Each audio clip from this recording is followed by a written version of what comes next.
Bueno, muy buenas tardes para todos. Les damos la bienvenida a este webinar del día de hoy, que se titula Gestión del Riesgo en Salud, Intoxicaciones por Medicamentos en Colombia. Me presento, mi nombre es Alejandra Cruz, directora ejecutiva de la Asociación Colombiana de Farmacovigilancia, y agradezco a todas las personas que están el día de hoy acompañándonos en este espacio que es creado para ustedes y por ustedes. Entonces voy a hacer una pequeña presentación de la conferencista del día de hoy. Les recuerdo que este webinar no tiene certificado, es un evento gratuito, por lo tanto no se certifica. Y también comentarles que pues cualquier sugerencia, cualquier duda le pueden enviar al correo electrónico de la asociación que lo encuentran en la página web. Y pues nada, muy bien a todos, y voy a hacer la pequeña presentación y posteriormente también va a hablar Cristian Cuello, que es la persona que está a cargo de toda la organización detrás de estos eventos. Entonces, el día de hoy vamos a estar con la doctora Diana Marcela Pava Garzón, quien es médico, magíster en toxicología con experiencia en asesoría toxicológica y toxicología clínica en atención y cuidado de pacientes de alta complejidad y medicina de emergencias con orientación en salud pública y docencia universitaria. Es experta en sustancias psicoactivas, drogas de síntesis y emergentes, y es asesora del Centro Internacional de Estudios Estratégicos contra el Narcotráfico de la Policía Nacional de Colombia y el Sistema de Alertas Tempranas del Ministerio de Justicia y de Derecho de Colombia. Tiene conocimiento en políticas públicas, normatividad y legislación actual, modelos de dosis de respuesta y análisis de riesgo xenobióticos. Doctora Diana, buenas tardes, bienvenida. También le doy la palabra al doctor Cristian, que es quien nos va a acompañar el día de hoy en la moderación de este webinar y haciendo toda la parte de preguntas del mismo. Entonces, en la parte de chat, digamos, en el momento que vayamos desarrollando la conferencia, pueden hacer sus preguntas allí y al final de la conferencia resolvemos las mismas. Doctor Cristian, buenas tardes. Muy buenas tardes a todos. Gracias por su asistencia. Como dijo la doctora Alejandra, gracias por su participación en este espacio tan fructífero que esperamos que sea de su agrado. En estos 2 minutos de intervención es para hacer una invitación a la Asociación Colombiana de Farmacovigilancia, en la cual hacemos unas vinculaciones para trabajar en equipo en pro en el uso seguro del medicamento, teniendo como pilar al paciente en todos sus ejes. Brindamos charlas y espacios dinámicos y también hacemos la invitación a que visiten la página web en la cual contamos con mucho material público y académico de interés, sobre todo en estos temas que han ocurrido últimamente de interés mundial, como igual de otros temas.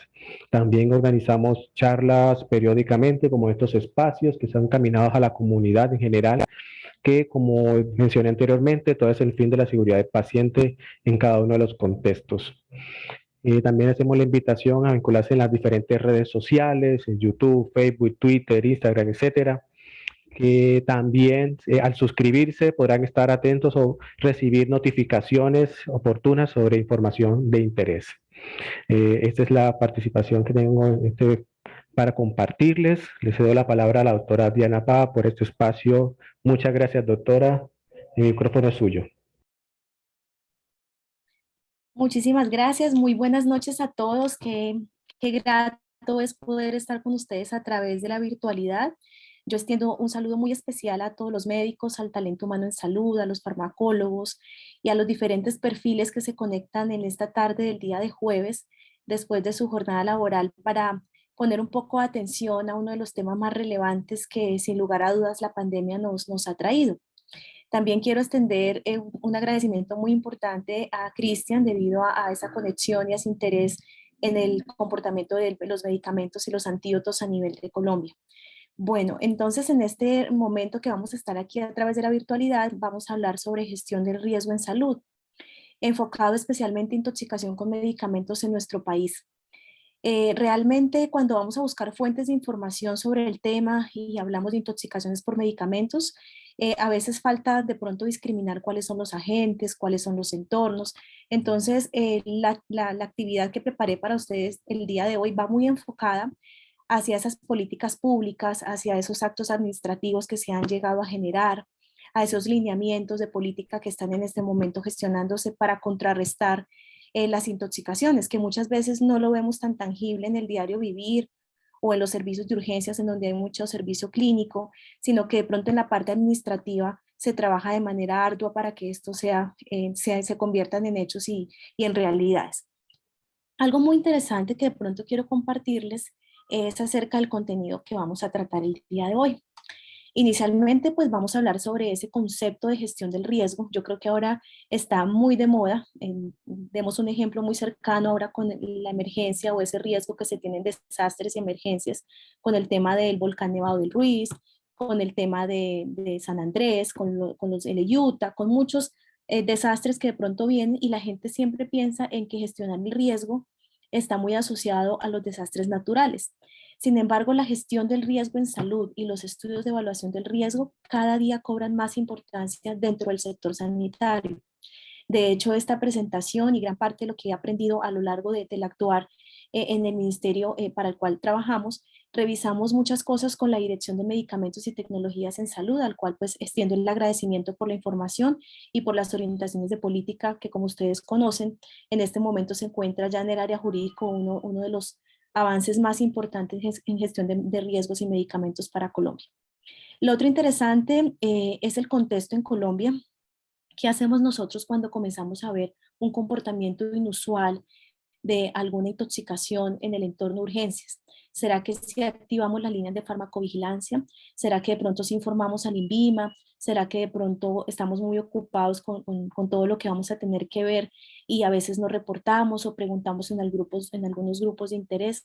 Entonces, esta conversación que vamos a tener el día de hoy no va a ser tanto una asistencia magistral, sino que va a ser una interacción de la realidad que vive Colombia, de lo que pasa en los municipios más lejanos del país y sobre todo una parte muy crítica a las principales necesidades que podemos ir teniendo. Otra cosa interesante es el comportamiento epidemiológico de las intoxicaciones, que como ustedes conocen siempre nos vamos a orientar hacia el Instituto Nacional de Salud, hacia el sistema de vigilancia epidemiológica conocido como Civigila y a lo que se reporta cada año. Recuerden que ustedes pueden visitar la página del Instituto Nacional de Salud, están los reportes de evento, están las fichas de notificación y dentro de intoxicaciones con sustancias químicas, pues allí vamos a tener medicamentos, plaguicidas, sustancias psicoactivas y solventes, alcoholes. Sin embargo, los medicamentos en los informes muchas veces no se desagregan de una manera muy particular para nosotros conocer esos principios activos, conocer esas moléculas, saber si de pronto han sido con características fraudulentas o no. Aquí quiero hacer una precisión muy grande y es que la clave del éxito es el trabajo intersectorial y también intrasectorial.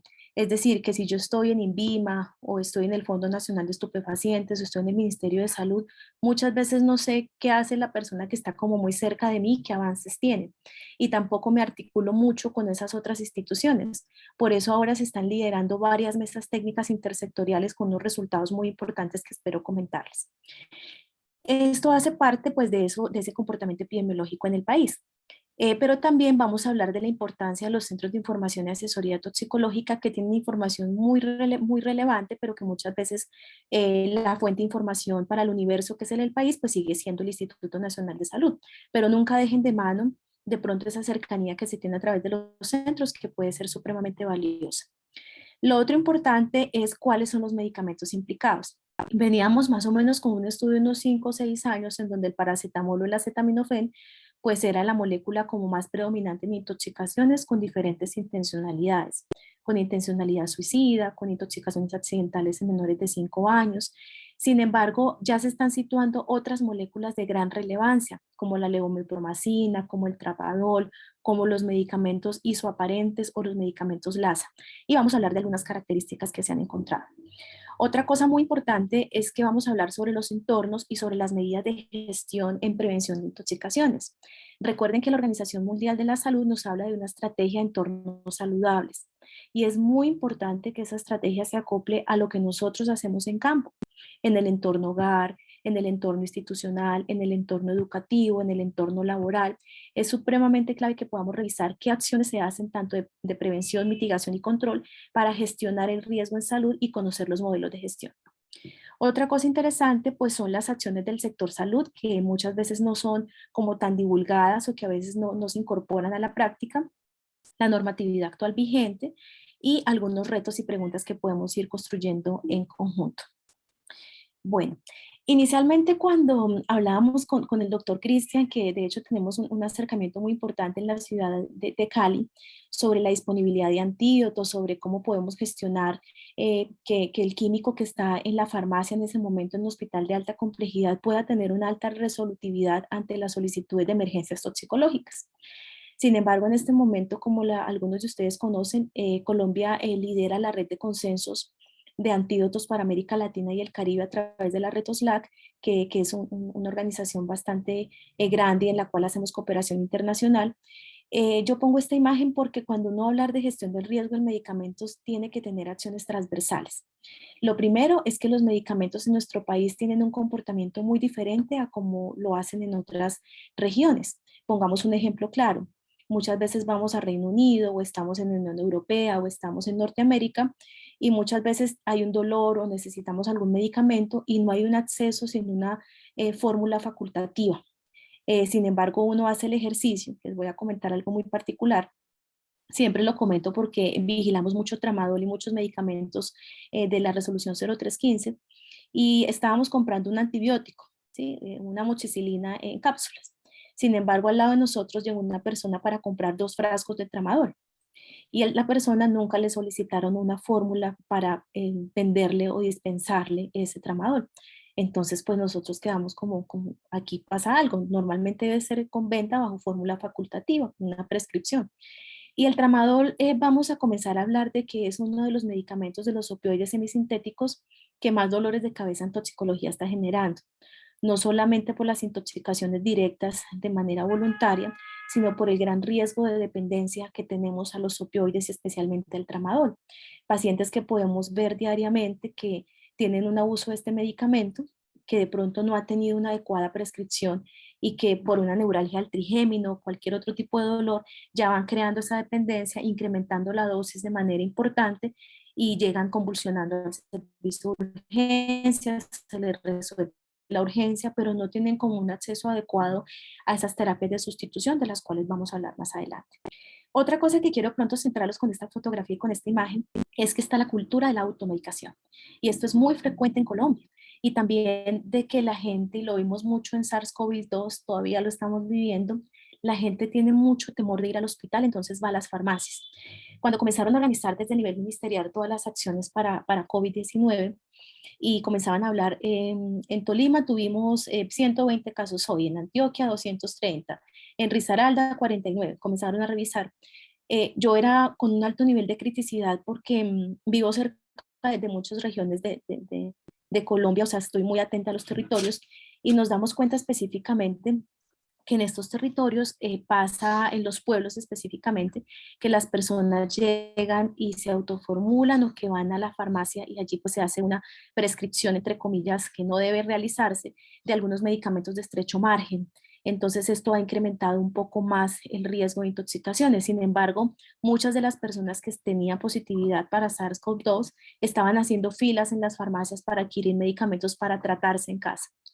Otra cosa interesante dentro de esta fotografía es que puede estar muy al alcance de las manos de los niños, niñas y adolescentes, sobre todo de los niños y niñas que están al cuidado de los abuelos. Los abuelos pues toman levotiroxina, toman antihipertensivos o medicamentos ATCN y en ese contexto pues son los mayormente implicados en este rango de intoxicaciones.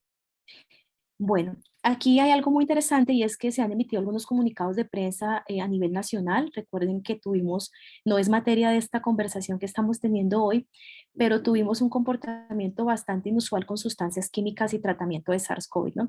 Dióxido de cloro, que es un tema altamente sensible, un incremento de intoxicaciones, soluciones magistrales que realmente ponían en riesgo la salud de las personas. Entonces, el sistema de vigilancia epidemiológica del Instituto Nacional de Salud, pues comenzó a revisar esa información sobre unos comunicados de prensa relacionados con las directrices para el uso seguro de medicamentos. Pero volvemos al punto crítico. ¿Dónde encuentro la información si yo quiero saber con qué medicamentos se intoxica la gente en Colombia? La principal fuente, Instituto Nacional de Salud, a través del Civigila, ustedes pueden hacer PQRS en el contexto educativo, el acceso a la información es gratuita, siempre y cuando pues tenga un buen respaldo de la solicitud. Pueden haber datos cercanos del comportamiento. Recuerde que Colombia cuenta con grandes centros de información toxicológica en algunas regiones del país, Antioquia, Bogotá, Boyacá, que es muy importante, Cartagena y el Hospital Hernando Moncaliano en Neiva, algunas regiones en donde hay un alto liderazgo en cuanto a la farmacovigilancia y a la activación de sistemas de alertas tempranas relacionados con medicamentos. Dos ejemplos exitosos de esa activación del sistema de alertas tempranas con farmacovigilancia y que se articuló con INVIMA a través del Centro Nacional de Enlace del Ministerio fueron las alertas por vitacerebrina francesa y las alertas por Dololet hace algunos años. La información que estos centros aportaron sobre un cuadro de hepatotoxicidad en el caso del Dololet y en el caso de la vitacerebrina, un cuadro hemorragíparo, un cuadro hemotóxico, realmente fueron trascendentales para las actividades a través del Centro Nacional de Enlace del Ministerio, quien a su vez convocó una mesa técnica con la participación del INVIMA. Estos datos cercanos son supremamente claves y corresponden a unos datos muy reales de lo que se vive en el diario vivir. Recuerden que nosotros podemos tener silencios epidemiológicos, de hecho ocurren todo el tiempo. Muchas veces no reportamos adecuadamente, como lo vamos a ver en las siguientes diapositivas. Y lo más importante es ver cómo nosotros no podemos generar acciones o tenemos un montón de intoxicaciones frecuentes, pero las acciones a veces no son tan tangibles.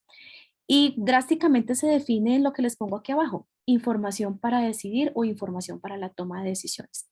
Voy a dejarles un ejemplo muy claro. De hecho, la asociación ha liderado algunos comunicados importantes y están relacionados específicamente con que en otros países los centros de información y los sistemas de vigilancia como el Civigila, dependientes de los ministerios de salud pública, articulan todo el tiempo la información con la Oficina de Tecnologías en la Información y con la Oficina de Comunicaciones. Entonces, si tienen alguna alerta, la información llega de manera segura, basados en estándares de comunicación sin riesgo ni daños para diferentes entornos. Entonces, ha sido un aliado estratégico y creo que Colombia debe acercarse un poco más a que esa información y esos datos estén más tangibles y más cerca de las personas. Bueno, aquí vamos a comenzar con algunos datos especiales. Como ustedes pueden ver, esta información pues proviene a través del Civigila, a quienes extiendo un gran agradecimiento porque siempre han estado muy dispuestos con esa caracterización y ese filtrado de datos, esa desagregación de datos que son importantes para la toma de decisiones. Aquí vamos a tener unas intoxicaciones agudas por sustancias químicas, que ustedes saben que allí están los medicamentos.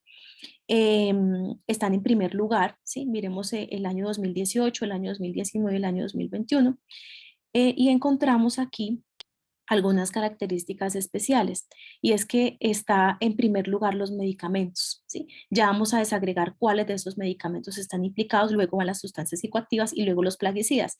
Esa es como la tríada de las intoxicaciones anuales en el país, sino que en algunos años han cambiado el lugar entre plaguicidas y psicoactivos, pero medicamentos siempre prevalecen de una manera muy importante. Lo otro que podemos ver, y sobre todo ahora que empezamos vigilancia intensificada del evento, son las intoxicaciones por bebidas alcohólicas adulteradas con metanol y también las lesiones por pólvora, que ya empezamos vigilancia intensificada ahorita a fin de año. Sin embargo, no solamente son quemaduras, sino que también es ingesta de fósforo blanco, el cual ha llevado a cobrar la vida de muchos niños en el país. Aquí tenemos entonces la desagregación de este reporte. Aquí nosotros podemos ver de manera muy clara que este es el último reporte del sistema que está disponible en el enlace del Civigila, del instituto, y ustedes pueden ver que al periodo epidemiológico 9 del año 2021, recuerden que es calendario diferente por semanas epidemiológicas, tuvimos un total de 24.289 casos, ¿sí?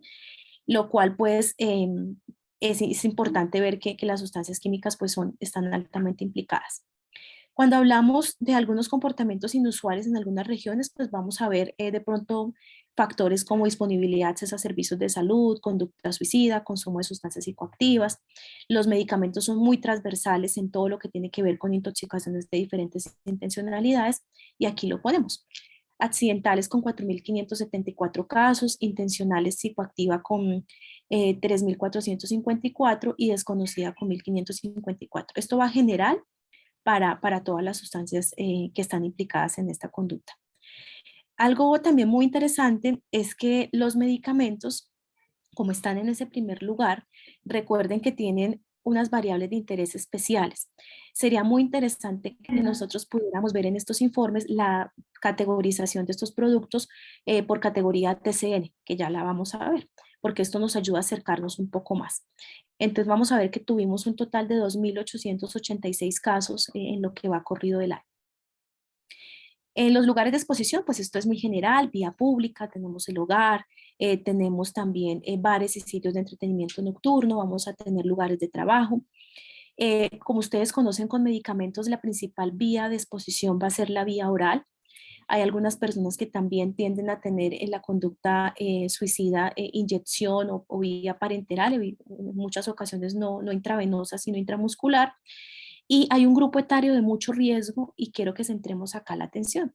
Y son los niñas y niños menores de 5 años, con medicamentos de estrecho margen terapéutico que han puesto en grave riesgo la vida, o por medicamentos isoaparentes, como yo les comentaba, los casos de tramadol, albendazol o tramadol, pamoate, pirantel.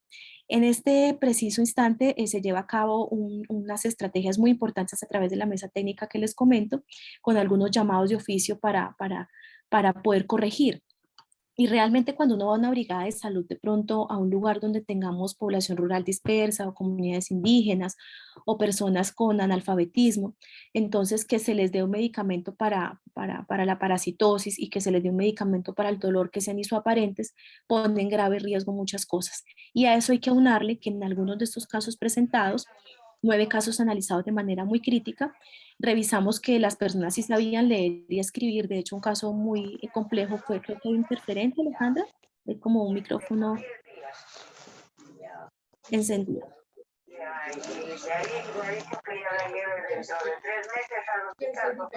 Si se le invita, por favor, a apagar los micrófonos.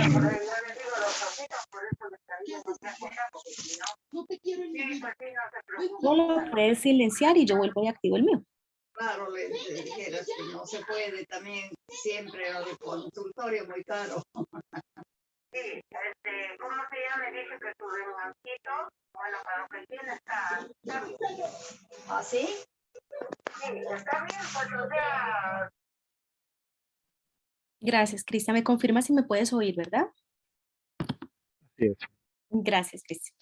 Entonces veníamos hablando de los medicamentos isoaparente o LASA, ¿sí? Que son realmente que se confunden muy fácilmente y ya se vienen haciendo algunos cambios posiblemente en la presentación y en el color de estos medicamentos para que podamos tener, sobre todo con tramadol, impacto importante en la población, aunque en este momento hay bastantes unidades de tramadol en gotas, entonces esto va a llevar un tiempo, pero se están gestionando mesas importantes para la toma de decisiones y con una adecuada colaboración del laboratorio y pues de la comunidad también y del equipo técnico de salud.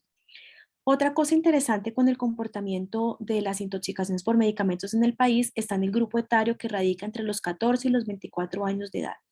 Es decir, que están en esa adolescencia, preadolescencia, adultez temprana, en donde la conducta suicida es altamente prevalente.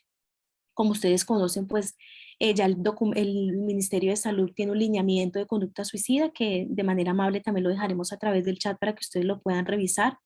El suicidio está ampliamente relacionado con las intoxicaciones, ampliamente relacionado con la toxicología y ampliamente relacionado con la farmacología.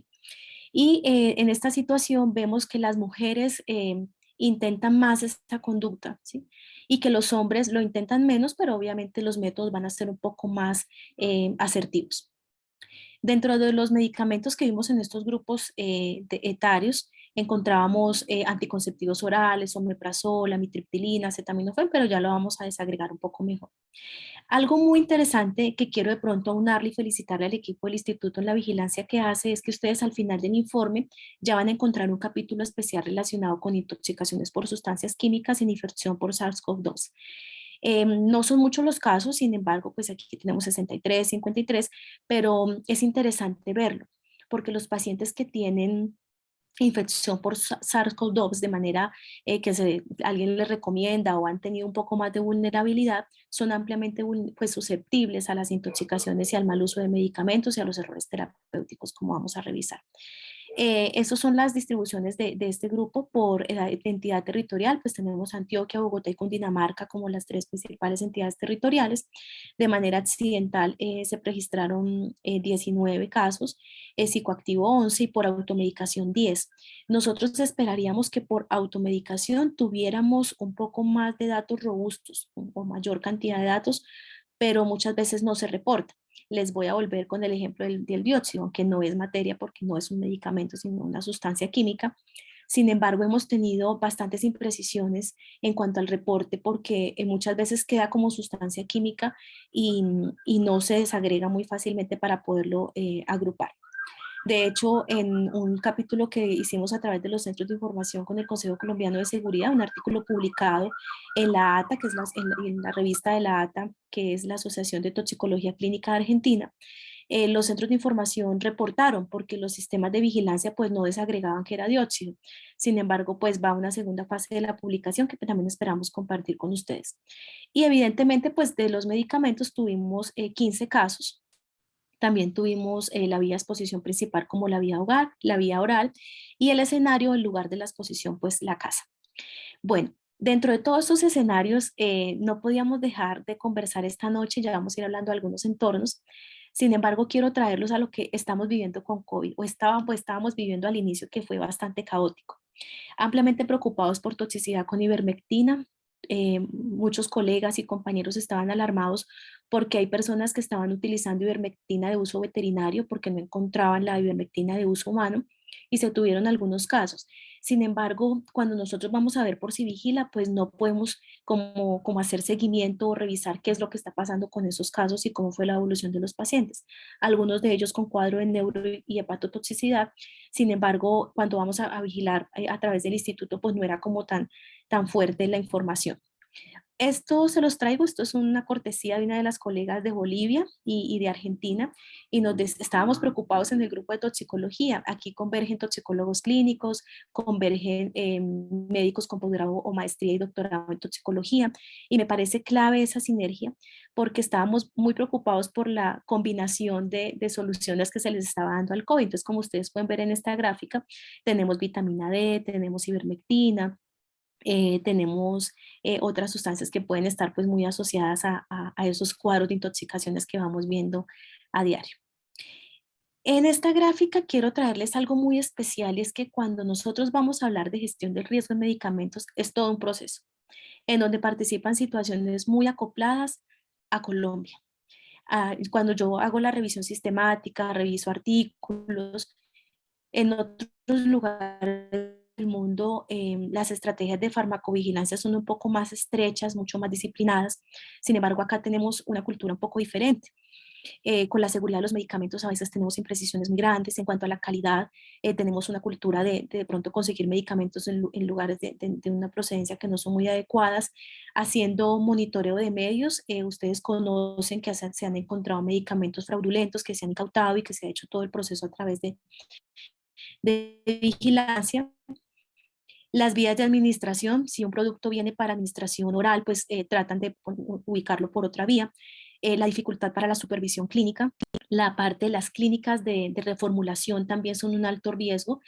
La consulta a los servicios de salud. Existen programas muy exitosos, sobre todo en Antioquia hay un programa de farmacovigilancia excelente que realiza la Universidad de Antioquia que creo que es uno de los que más reviso y admiro en el país, en donde se miran esas interacciones de los pacientes. Ojalá todo el mundo y todas las aseguradoras hicieran esto de revisar las interacciones de los pacientes. La isoapariencia, que ya lo vimos con los medicamentos LASA. El nivel de evidencia de la combinación de medicamentos o de la autoformulación, autoprescripción, el mal uso de medicamentos que sigue siendo muy importante. Hacia el año 2020 tuvimos varios casos de intoxicaciones de menores de 2 años con albendazol o con antiparasitarios que estaban totalmente contraindicados en esta edad. La cultura, la automedicación, que hay que combatirla muchísimo. Las interacciones medicamentosas, todavía encontramos pacientes con ARA2 y ECA de manera simultánea con medicamentos con bastante interacción. El riesgo de intoxicaciones, que es el que nos trae el día de hoy. Y algo muy importante son las redes sociales, los chats y las tecnologías de información y la comunicación, que se siguen pasando la información a través de WhatsApp de soluciones magistrales o de cosas que son bastante útiles, o la combinación de aspirina con otro montón de cosas para tratar diferentes patologías. Bueno, otra cosa muy interesante que también hay que trabajar en el entorno comunitario es hablarle a la gente, y no sé si les ha pasado, de pronto yo hablo muy cercana a la realidad, ¿sí? Y es que muchas personas piensan, les voy a dar el ejemplo, unas gotas de timolol que se utilizan pues para un glaucoma o que lo han indicado. En ese contexto nos damos cuenta que el hijo dice, me mandaron unas gotas, pero mi papá que tiene 90 años está como con resequedad de los ojos, le voy a aplicar las mismas gotas que el doctor me dio a mí. Y esto pasa mucho en el hogar colombiano, porque ahí en ese núcleo de la sociedad es donde comienza la prevención y la gestión del riesgo en salud de las intoxicaciones, en el hogar, en donde la gente haga una adecuada ubicación, donde no deje los medicamentos al alcance de los niños. Eso está en todas las etiquetas y en todos los rotulados. Sin embargo, los niños siempre terminan consumiendo los medicamentos. Entonces, desde allí es donde debemos empezar. En esa clasificación ATC que ustedes conocen, pues tenemos la A, que habla del aparato digestivo y metabolismo, la B de la sangre y los órganos hematopoyéticos. Sin embargo, miren que la mayoría de las intoxicaciones en el país, como ya les voy a mostrar los datos del 2020 y el 2021, que por fortuna alcanzaron a estar listos, revisamos que los medicamentos ATCN, entre ellos el acetaminofén, es el principal agente implicado en las intoxicaciones en nuestro país. Creo, Cristian, que tenemos algunas preguntas en el chat para ir conversando mientras vamos hablando de las estadísticas, o lo dejamos al final como tú me indiques. Bueno, hasta el momento hay comentarios saludando desde Venezuela y comentando, preguntando por la publicación de la charla, la cual les comento que se estará compartiendo en las redes sociales de la asociación. De acuerdo, Cristian, muchas gracias. Y gracias a los compañeros de Venezuela y de toda la red CIATOTS y la red OSLAC que también nos acompañan. Bueno, en Colombia, como pues es el título de lo que nos atañe el día de hoy, en el año 2020 encontramos como un top 5 de medicamentos implicados. Vuelvo y extiendo el agradecimiento al Instituto Nacional de Salud y al CIVIGILA, que por fortuna se pudo desagregar estos datos, porque en el informe aparece es el total general o dato nulo de medicamentos. Entonces, en primer lugar, el acetaminofeno paracetamol, que está en este momento es uno de los temas que se está trabajando para publicación internacional de los Centros de Información Toxicológica. Para nosotros es un dolor de cabeza en toxicología, porque está muy cercano, de pronto en Colombia se consigue a un muy bajo precio, es muy asequible, es de venta libre, se puede ir a cualquier farmacia y donde están los dulces, los medicamentos o los productos de limpieza y desinfección o cosméticos, y allí está el acetaminofén con diferentes nombres comerciales. Y hay unas estrategias de neuromarketing muy, muy marcadas. De hecho, tenemos pendiente hacer un acercamiento con el INVIMA, porque hay un grupo que se encarga de cómo mostrar y avalar esa publicidad para medicamentos, que nos ha parecido fabuloso, y lo ideal es que el grupo médico siempre los acompañe. Con acetaminofén tenemos presentaciones también granulados, tenemos el Azawin, bueno, está combinado con acetaminofén y paracetamol, pero también tenemos algunas presentaciones llamativas como en tabletas masticables para los niños. También en Colombia habíamos tenido presentaciones especiales que venían en gotas y que la mamá por error, ¿sí? Le daba las gotas y cuantificaba a centímetros, y esto era una causa muy frecuente de intoxicaciones con paracetamol en nuestro país. El establecimiento de las dosis. Trabajamos mucho con el talento humano en salud de los diferentes municipios para que le den la importancia al acetaminofeno paracetamol. Muchas veces piensan que es inocuo, no calculan las dosis tóxicas, no registramos muy bien el peso de nuestros pacientes, y el inicio de terapia en los casos que es necesario con N-acetilcisteína de forma oral o endovenosa en los esquemas que esté avalado, es tardía con un promedio de 18.6 horas, es decir, grande. En intoxicaciones el tiempo es oro, entonces se trata de trabajar muy fuerte en nuestro país para la disponibilidad de terapias antidotales en este tipo de intoxicaciones. Lo otro interesante es que muchas veces hacen un cóctel de medicamentos, y creo que nos ha pasado a todos que llegan a los servicios de urgencias y no se sabe qué fue lo que se tomó, sino que dicen las características macroscópicas de la molécula, ¿no? Que eran unas tabletas blancas, todas pueden ser blancas, que eran unas tabletas azules, que eran unas cápsulas, que eran unos comprimidos, pero no sabemos realmente qué es. ¿Y cómo hacemos para categorizar si es un medicamento de estrecho margen, si es un medicamento de amplio margen, o si va a poner en riesgo la vida, o si estamos en ventana para hacerlo? Aquí en los medicamentos desconocidos sigue siendo un gran reto en el abordaje. Los médicos siguen haciendo medidas de descontaminación tardías en los periodos de ventana que no son, con técnicas que no son adecuadas o imprecisas para hacerlo, no basadas en evidencia en las recomendaciones de la guía. Otro producto importante son los antidepresivos tricíclicos. Les comento un gran avance, no sé cómo estemos en otros países, creo que nos acompañan también de México, Argentina y Venezuela. Sin embargo, la amitriptilina aquí tiene un acceso muy fácil en las farmacias. Es un medicamento, como ustedes conocen, altamente cardiotóxico, con todos los criterios de Brugada que nos va a generar en el electrocardiograma, con esos signos de bloqueo de canales de sodio, con esos signos de hipotensión. Y muchas veces la amitriptilina está muy cerca porque la gente la automedica para dormir. Es decir, tienen trastornos del sueño y ya saben que la amitriptilina les puede ayudar a mejorar eso para ellos y se automedican con 25 o 50 miligramos noche. Esto es bastante delicado. La amitriptilina no es un medicamento de control, no está para nosotros en la resolución 0315 del 2020 eh, incluida como algo que debamos supervisar de manera estrecha. Tratamos de poder modificar muchas cosas, sin embargo, podíamos limitar el acceso a las tecnologías en salud. Aquí yo quiero hacer una precisión porque creo que este escenario nos permite crear diferentes entornos para poder intervenir. Hay dos medicamentos que en toxicología nos preocupan mucho. Uno es el tramadol en sus diferentes moléculas, sobre todo tramadol en gotas, y el otro pues es la mitriptilina. Hemos tratado de hacer muchos esfuerzos para regular un poco más, sin embargo el tramadol es de venta con fórmula facultativa, pero como les cuento, en muchas ocasiones se consigue de manera muy fácil y sin la solicitud de esta fórmula o esta receta. Sin embargo, cuando hicimos o emanamos esa solicitud a la Dirección de Medicamentos y Tecnologías en Salud, nos hablaban de un review y de unas consideraciones de la Organización Mundial de la Salud, en donde limitar y conservar un poco más el acceso a ese opioide semisintético iba a limitar el acceso de las personas con dolor, ya sea crónico, no oncológico o paliativo. Entonces, que evidentemente teníamos que poner en un balance y que las directrices de OMS eran muy distintas. Entonces seguimos trabajando muy de la mano como para vigilarlo de cerca. Uno de los trabajos más grandes es ese llamado de oficio que se hizo a uno de los fabricantes y el cambio en esos medicamentos isoaparentes como tramadol, albendazol, tramadol, pamato y pirater.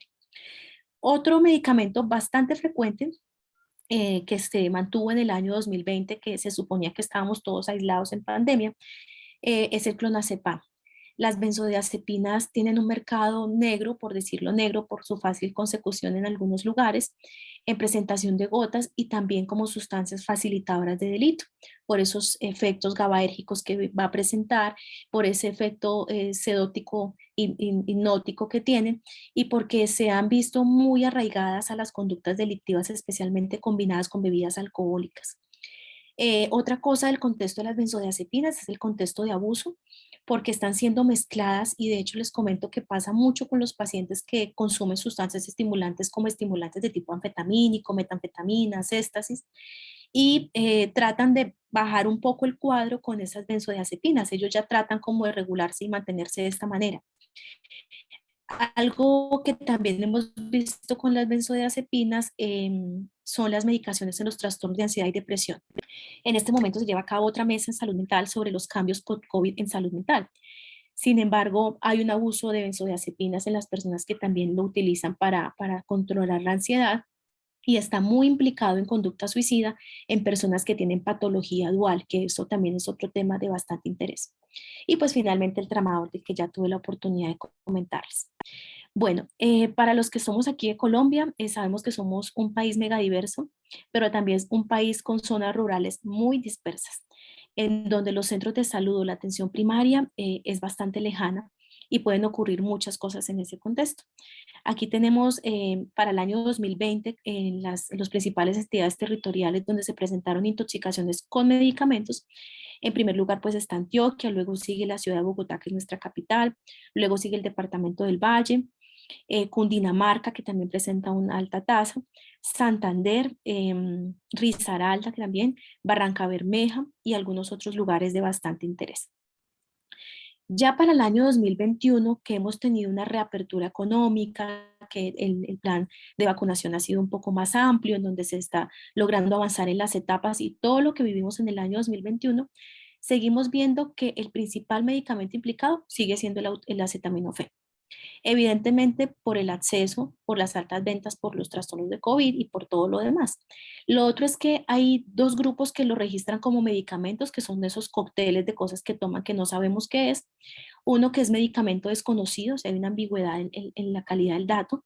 La amitriptilina sigue situándose y esto, cuando revisamos hoy los datos, a mí me agradó un poco, pero no me agradó porque la gente se intoxique con amitriptilina, por supuesto que no, pero me agradó que sigamos teniendo evidencia para seguir vigilando los antidepresivos tricíclicos, así como el amisulpride o la amitriptilina, de una manera más estrecha, que estemos muy atentos de que todo paciente con intoxicación por antidepresivos tricíclicos debe estar en un nivel de mayor complejidad, que hay que prestarle atención, que hay que calcular la dosis tóxica, que hay que tomarle un electrocardiograma, unos gases arteriales que son indispensables para la interpretación. Y lo otro importante es establecer un poco más de vigilancia en estas droguerías o zonas. Hemos tenido acercamientos muy importantes con asociaciones como Asocoldro, hemos hecho publicaciones para vigilar las intoxicaciones en estos lugares con la dispensación. Les cuento una infidencia y es que de pronto los que son de aquí de Colombia o que estaban de mucho antes que muchos de nosotros, teníamos medicamentos con la franja violeta. No sé si algunos de los profesores que se conectan de pronto ahora más tarde hablamos de eso. Y la franja violeta fue retirada del mercado. El retirar la franja violeta incrementó el riesgo de intoxicaciones con medicamentos de estrecho margen sin lugar a dudas y con los medicamentos isoaparentes. Lo otro interesante que vemos acá es el posicionamiento de algunos antipsicóticos como la quetiapina, algunos antidepresivos inhibidores de recaptación de serotonina, fluoxetina, sertralina, y seguimos teniendo intoxicaciones con tramador. De hecho, en la ciudad de Bogotá tuvimos casos bastante desafortunados con mortalidad de hermanos de una misma familia o de niños menores de 5 años con mortalidad en el país. En este año, ¿cuáles fueron los departamentos de Colombia que más registraron intoxicaciones con medicamentos? Entonces, aquí ya no fue Antioquia de primeros, estamos con Bogotá, luego sí fue Antioquia, Cundinamarca, Cali, Santander, el departamento del Valle, Nariño, Barranquilla, Risaralda, norte de Santander, que está muy cerca a la frontera también, departamento de Caldas, que es un departamento con una densidad poblacional baja, Córdoba y Atlántico. Bueno, aquí quiero como mostrarles algo, esto es de pronto de las cosas que nosotros diseñamos para poderle llevar esta información a la gente. Y es que la prevención de intoxicaciones es tarea de todos. La prevención de intoxicaciones va desde el señor que en una tienda de abarrotes o en un supermercado tiene ahí la dispensación, por decirlo dispensación, o compra esos medicamentos de venta libre, desde cuando yo voy en mi casa, de cuando yo dejo mi pastillero olvidado en el carro, desde cuando yo estoy en el entorno institucional, desde que estoy en el hospital y tengo que entrenar a mi talento humano para que se apropie de las intoxicaciones por medicamentos, pero sobre todo la información que nosotros generamos va muy dirigida a la comunidad, porque ahí es donde ocurre la mayoría de intoxicaciones por diferentes intencionalidades. Acá tenemos una con algunos niños, hay algunos frascos que ustedes saben que sean difíciles de destapar por ellos, pero para ellos no hay nada difícil, muchas veces lo hacen de una manera muy asertiva. Entonces, vamos a hablar acá de 5 medicamentos que están implicados en intoxicaciones en niños en Colombia. Entonces, en primer lugar, seguimos con el rey de las intoxicaciones, que es el acetaminofén. Posteriormente estamos hablando de levotiroxina, es un medicamento ampliamente implicado, relacionado específicamente con que las mamás lo toman o las abuelitas, que son las cuidadoras, lo toman. Por fortuna, no muchos han llegado a ser graves, no han presentado un cuadro de taquicardia o que hayan requerido un uso de propanolol o estancias largas. Por fortuna son cuadros autorresueltos. Tenemos en tercer lugar el engistol. Ha sido súper frecuente, de hecho uno de nuestros profesores de toxicología nos ha orientado mucho porque el engistol ahora con el tema de COVID la gente lo está tomando mucho, se lo están dando mucho a los niños, también lo incluyen en el tratamiento de molusco contagioso, que ustedes saben que lo tienen mucho los niños, y con el tema de las defensas o de ese sistema inmunológico está muy asequible el engistol. Entonces, el cuarto medicamento que está implicado en las intoxicaciones en niños son los ARA2. Estos ARA2 posiblemente porque estén relacionados con los padres, con la mamá. Y en quinto lugar tenemos los anticonceptivos orales, que pues posiblemente son de las madres o que con esa recubierta entérica pues tienden a ser bastante importantes para ellos. Entonces vamos al siguiente. Esto es cortesía de la Dirección de Medicamentos y Tecnologías en Salud del Ministerio de Salud, de nuestros compañeros que yo soy abogado, pero me gusta mucho aprender de la parte jurídica porque creo que es una de las herramientas más fuertes para nosotros poder incidir en política pública. El diseño de políticas públicas en la gestión de medicamentos es trascendental. Tenemos este acto administrativo que es el decreto 1882, que muchos de ustedes conocen, que es por el cual se establecen esos requisitos y el procedimiento para que se realicen las evaluaciones de farmacología y farmacocinética en los medicamentos biológicos en el trámite del registro sanitario. Esto es clave, muy, muy importante para hacer esa regulación. En este momento el grupo de medicamentos está gestionando el plan de gestión del riesgo, que es un documento arduo, en este momento se encuentra en el área jurídica, pues por eso no se pudo presentar. Sin embargo, pues tiene la primera parte que habla sobre la descripción general del medicamento, luego hablamos sobre unas especificaciones de seguridad que son supremamente claves y que muchas veces nosotros no revisamos. Hablamos sobre el comportamiento epidemiológico, sobre algunos requisitos adicionales, sobre las especificaciones de seguridad que debe tener, como pasa en las sustancias químicas con las fichas técnicas. Luego y posteriormente vamos a tener aquí algo muy arraigado y está asociado con el plan de farmacovigilancia, que es tan importante, en donde pues se incluyan estudios de seguridad posautorización, hay que estar de manera permanente con ellos. Los planes para estudios de eficacia posautorización, las medidas de minimización de riesgos, que incluye esa efectividad de las actividades de minimización, y el resumen de plan de gestión de riesgos y algunos anexos. Aquí quiero como comentarles algo especial y es que muchas personas cuando tienen los medicamentos en casa que están vencidos, no sabemos a dónde hacer una disposición final y estoy hablando directamente como si fuera una ciudadana común y corriente, porque uno llega a las casas y me pasa mucho por ser médico, yo soy del área rural. Y cuando llego me dicen, Diana, es que recogimos unos medicamentos de la casa y los vamos a donar a un ancianato. Y cuando uno va a revisar esos medicamentos, la mayoría están vencidos o están en condiciones no adecuadas para que se donen. Y volvemos a entrar en la automedicación de la donación, ¿no? La gente, estoy aquí poniendo la corporación Punto Azul, nosotros a través del ministerio hicimos una asistencia técnica nacional hacia el año 2020, donde estaba más enfocada en medicamentos de control especial y sustancias sometidas a fiscalización para evitar el mal uso y el posible desvío. Les hablo específicamente de hidrocodeína, aunque ese no es controlado, pero pues tiene algunas particularidades especiales. Tramadol, tenemos codeína o algunos nombres comerciales como Winadina F, Domata, tramadol con acetaminofén y algunas combinaciones duales con opioides y paracetamol. Estos medicamentos nos creaban bastante preocupación porque cuando se hacen las incautaciones de drogas sintéticas o drogas de diseño o amenazas emergentes como lo conocemos ahora a través de CICAD-OEA, encontrábamos que venían de otros puntos que precisamente no era como el bajo mundo, sino que venían de algunos hogares de pacientes crónicos, que se reformulaba y se reformulaba y se reformulaba y el paciente muchas veces no lo utilizaba y tenían un desvío por esa parte. Muchos de nosotros vamos a algunas farmacias y encontramos estos recipientes en donde dice deposita aquí sus medicamentos vencidos. Creo que tenemos que hacer una estrategia de difusión muy grande para que la gente conozca dónde están ubicados los puntos de la Corporación Punto Azul y otras alianzas que se han hecho para el país.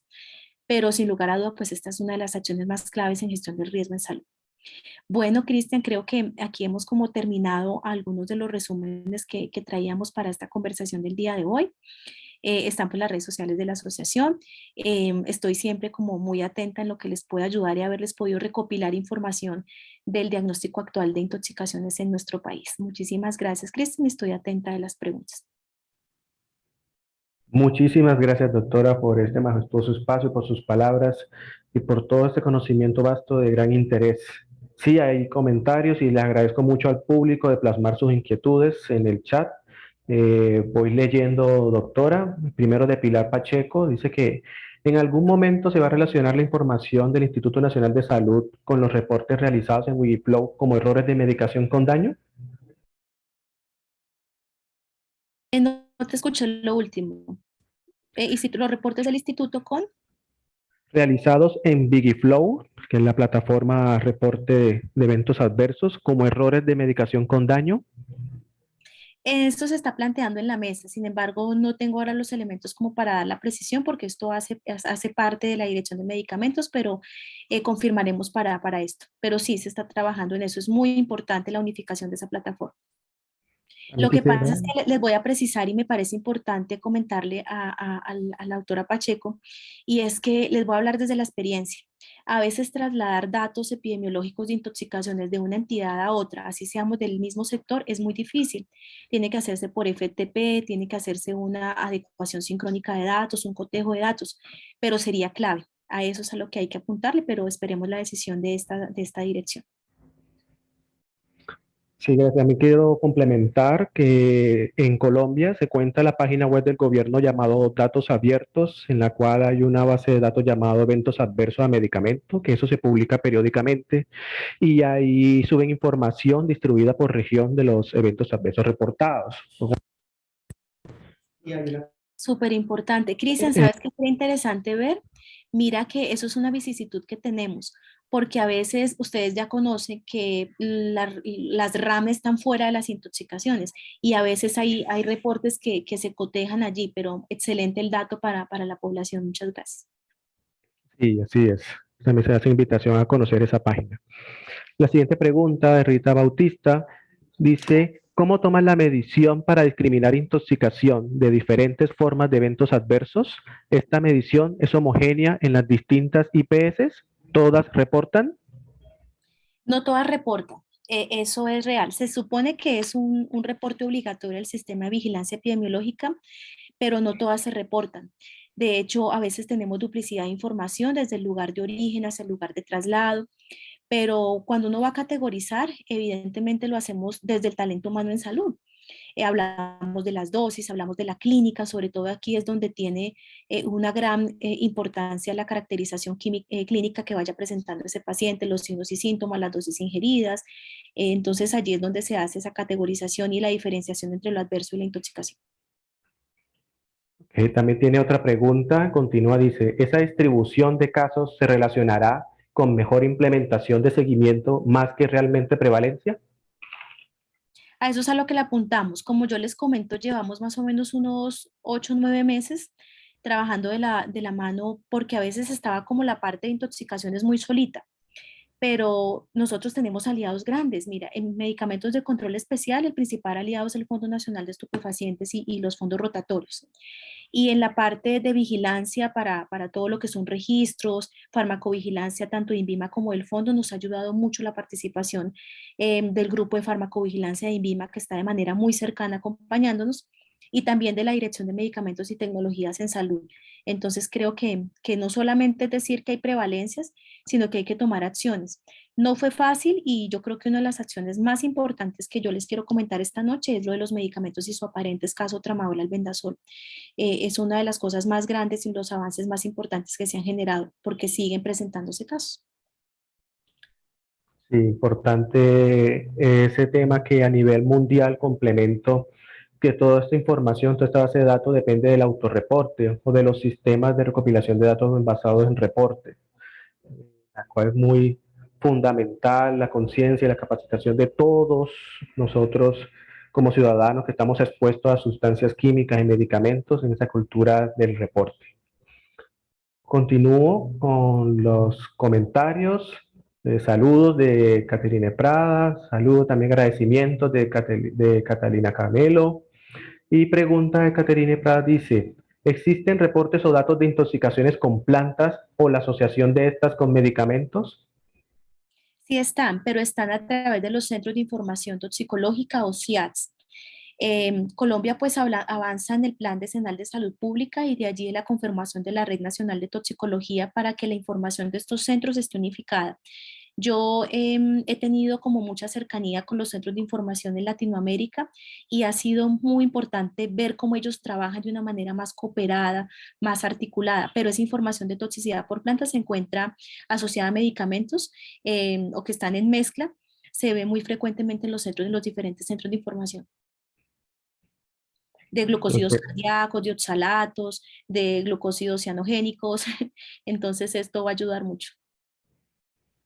Listo, muchas gracias. Continúo con los comentarios de Catalina Camelo, que hace mención de que Vigiflow, la plataforma, solo es para reporte de vacunas. Menciona doctora Patricia Zuluaga, dice que en Vigiflow se hace el reporte de eventos adversos asociados a vacunas y medicamentos de síntesis y biológicos. Menciona que las vacunas tomadas como medicamentos biológicos. También aquí quiero aprovechar y complementar el comentario de la doctora Patricia, que también se cuenta con la plataforma Vigi Access, en la cual se recopilan los reportes dados por la plataforma Vigiflow a nivel mundial. Claro que esa plataforma en sí, el contexto como tal de esa plataforma es para registrar datos de medicamentos, sino que en Colombia se maneja, bueno, dado las indicaciones que da el INVIMA, pero también le hago la invitación de poder acceder a esa página llamada Vigi Access, eso público, para también referenciarse con respecto a los reportes. Por último, un comentario de Yolángel Hernández Gil, agradeciendo excelente presentación. Si hay otros comentarios, preguntas, le hago la invitación para que puedan comentar. También pueden disponer de los micrófonos, abrirlos si desean comentar o hacer la pregunta. Muchas gracias, Cristian. Además que es como llevar, de pronto soy muy básica porque creo que lo importante es identificar esos puntos de tanta lesión y de tanto riesgo en la comunidad y sobre todo es el entorno hogar. El entorno hogar es uno de los más críticos para intoxicación con medicamentos. Bueno, y también el entorno institucional. Eso también es muy, muy importante. Ok, hay nuevas preguntas, le agradezco al público. Andrea Raigoso, buenas noches. ¿Hay alguna línea en donde se pueda llamar para solicitar indicación y asesoría para profesional de la salud en caso de intoxicación? Sí, de hecho, el Consejo Colombiano de Seguridad, en convenio con el Ministerio de Salud, cuenta con la Línea Nacional de Toxicología y el Consejo Colombiano de Seguridad, pues también tiene alianza con la Asociación Colombiana de Farmacovigilancia, es uno de los principales aliados. Como ahora cambió la marcación en Colombia, ustedes pueden marcar directamente al 601-288-6012 que es de funcionamiento 24/7, 365 días al año, pero también se cuentan con centros de información en otras ciudades, como en Boyacá, en otros departamentos, en Cartagena, en Antioquia, en algunos lugares donde realmente es muy importante estar articulados. Ya les voy a anotar aquí en el chat para que ustedes lo puedan tener en el caso de que necesiten en el contexto de teleorientación este servicio. Muchas gracias, doctora. Sigo la pregunta. ¿Se han presentado intoxicación por vacunas COVID? No, señor, no tenemos registros. De hecho, en el ministerio se reciben unas solicitudes que se llaman Orfeos, que es el sistema de erradicación, y van más asociadas a otro tipo de reacciones postvacunales, pero no intoxicaciones por vacunas.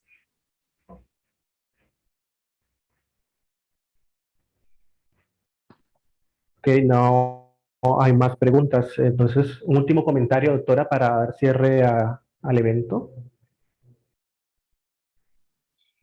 Cristian, sí, yo quisiera agradecerles porque obviamente está terminando el día, porque para mí es muy grato poder como llevar información que quede para ustedes, igual la presentación está para ustedes. Hay muchos datos que a veces no están tan tangibles en lo que nosotros vemos. Los invito a que autorreporten, a que estén informándose y a que podamos entre todos poder cambiar el curso de la vigilancia de intoxicaciones por medicamentos en Colombia. Muchísimas gracias. Bueno, igualmente muchas gracias a todo el público. Se les recuerda acceder a las redes sociales en la cual contamos con vasta información de acceso para ustedes, que es muy importante conocerlo, estudiarlo y para eso son estos pasos para compartir. Muchísimas gracias a todos por su asistencia. Les deseamos una excelente noche. Hasta luego, feliz noche.